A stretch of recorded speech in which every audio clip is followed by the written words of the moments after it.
Jasmine തെറി വിളിക്കുന്നു ജിൻഡോനെ, അതും നന്ദനയുടെ വീട്ടുകാരുടെ മുമ്പിൽ. ജാസ്മിനും ജിൻഡോയും കൂടെ വൻ വഴക്കായിരുന്നു. ജാസ്മിനെയും ന്യായീകരിക്കാൻ പറ്റില്ല, ജിൻഡോനെയും ന്യായീകരിക്കാൻ പറ്റില്ല. വീട്ടിൽ അതിഥികൾ വന്ന സമയത്ത് ഉറപ്പായിട്ടും വഴക്ക് കൂടേണ്ട ഒരു കാര്യം ഉണ്ടായിരുന്നില്ല. എല്ലാവരും സംസാരിച്ചുകൊണ്ടിരിക്കുന്ന സമയം, നന്ദനയുടെ അമ്മയും ചേച്ചിയൊക്കെ ഉള്ള സമയത്ത് ഇങ്ങനെ ഓരോ തമാശകൾ പറയുമായിരുന്നു. അതിൻ്റെ കൂട്ടത്തിൽ വീട്ടുകാരെ കുറിച്ചിട്ട് എന്തോ സിജോയും ജിൻഡോയും പറഞ്ഞു, ജാസ്മിൻ്റെ വീട്ടുകാർ വരുന്നതിനെ കുറിച്ചിട്ട്. അപ്പം ജാസ്മിൻ സിജോനെ ഒന്ന് നോക്കി പേടിപ്പിച്ചു. അപ്പം തന്നെ സിജോ പേടിച്ച് നിർത്തി. എന്നാൽ ജിൻഡോ നിർത്തിയില്ല, തമാശ പറഞ്ഞുകൊണ്ടിരുന്നു. നന്ദനയുടെ അമ്മയും ചേച്ചിയും കൂടെ ജസ്റ്റ് ഒന്ന് റൂമിൽ നിന്ന് പുറത്തിറങ്ങിയപ്പോഴത്തേക്കും ജാസ്മിൻ അത് വിഷയമാക്കിയിട്ട് പിന്നെ നടന്നത് അടിയായിരുന്നു. നിങ്ങൾ എന്നെ എന്ത് വേണേലും പറഞ്ഞു, എൻ്റെ വീട്ടുകാരെ പറയരുത്, നിങ്ങൾ കൊണക്കല്ലേ എന്ന് പറഞ്ഞിട്ട് ബാക്കിയൊക്കെ ജാസ്മിൻ പറഞ്ഞത് ബിഗ് ബോസ് മ്യൂട്ട് ചെയ്തു കേട്ടോ. തെറിയാണോ വിളിച്ചതെന്ന് അറിയത്തില്ല, മുഴുവൻ മ്യൂട്ടായിരുന്നു.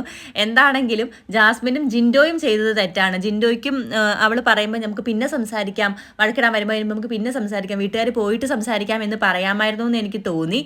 എന്ത് തന്നെയാണെങ്കിലും വൻ വഴക്കായിരുന്നു നടന്നത്.